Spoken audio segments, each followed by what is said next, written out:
For your grocery bill, or under a radical new NHS scheme, families could get a discount at supermarkets if they hit weekly exercise goals. So, would money and other rewards motivate people to lead a healthier lifestyle? Well, to discuss this, we're joined now by Chloe Wesley from the Taxpayers Alliance and the Chief Executive of ukactive, Stephen Ward. Good morning to you both. Now, this is quite an interesting idea. I'll come to you first, if I may, Stephen, for your opinion on this. Sure. Well, ukactive, our mission is to improve the health of the nation by getting more people more active more often. We live in a society in which physical activity has been designed out of the way we spend our days at work, the way we travel to and from wherever we're going, and the impact on that in society is huge. 20 different lifestyle-related diseases that leads to 37,000 premature deaths per year. So any measure that seeks to address what is a rather large societal challenge, we're in favour of being bold and innovative enough as a society to get in with innovating to tackle prevention rather than picking up the cost when people turn up at our health service, a cost which the NHS estimates to be at £18 billion per year, the cost of lifestyle-related conditions, the cost of treating an ageing society in care rather than maintaining independence and healthiness in our communities is substantial. So we have to innovate and get on the front foot with preventing that cost and helping people to lead healthier lives. Yeah, Chloe, that's an interesting point. It always comes down to money, doesn't it? A lot of people tweeting in this morning. There's from Tim Quadling, who says, no, there shouldn't be incentives. These people should just do it for themselves, not for free cinema tickets or discounts at supermarkets. The NHS is starved for cash, apparently, and can ill afford to use its money like this. Is that your opinion? Or, as we were just hearing, is it a case of the NHS spends so much money on treating obesity, actually spending a bit of money to get people to keep their weight down and be a bit more healthier? Actually, that would be more cost effective in the long run. Well, I don't think this is a great use of NHS funds, particularly because it's not actually proven to work. So, the evidence that paying someone to exercise more will, incentivise them to change their lifestyle habits. The evidence is quite poor. In fact, a recent study showed that in America, when people were offered financial incentives to exercise more, it actually had zero effect on their exercise habits. So given that this isn't actually proven to work, the NHS should probably not be allocating resources to this, especially given that it's currently under budgetary constraints. It's quite interesting, isn't it, Stephen? I'm just going through a lot of these tweets. It's provoked so much reaction this morning. Ben Harrison says, forget the NHS rewarding people. We should instead be focusing on abolishing trans fats in foods, reducing sugar in food. That will answer the problem of obesity in the UK. Is the government sort of picking the wrong battle here? I think there's a real challenge with us looking at this debate constantly through the lens of our waistlines rather than the health of our hearts and the range of lifestyle-related diseases that are impacted through tackling physical inactivity independent of weight. The World Health Organization says that physical inactivity is now the 4th largest cause of premature mortality globally, independent of weight.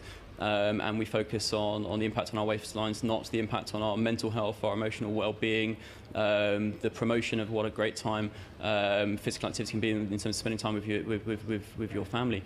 And the challenge that as a society we have to wait until something is empirically proven before we act simply freezes us in inaction, and the only likelihood outcome from that is that we can't afford the NHS in this country.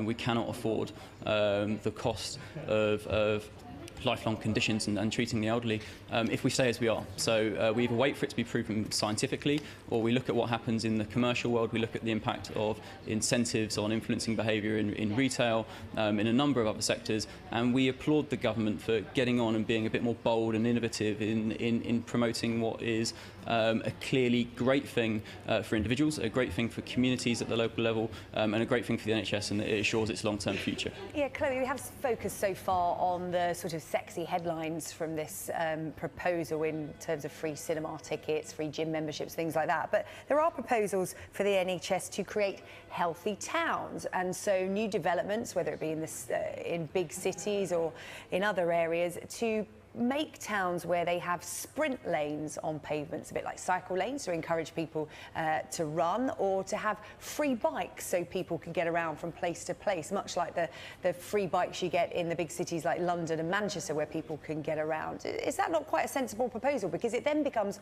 part of a lifestyle choice rather than a reward or a bribe. Well, I mean, it's interesting that you said free bikes. Actually, they're not free. They're paid for by the taxpayer. And I think, we need to be really careful about how we talk about things being free. Every pound spent by the NHS on a free bike is a pound not spent on, vital research products. So I think it's really important that the NHS, when it's under budgetary constraints, spends it on essential frontline services and not on, experimental things. And actually, the app Sweatcoin is a privately invested app that's actually trialling whether financial incentives do work. So perhaps the NHS could wait and see how it works in the private sector before spending taxpayers' money on this initiative.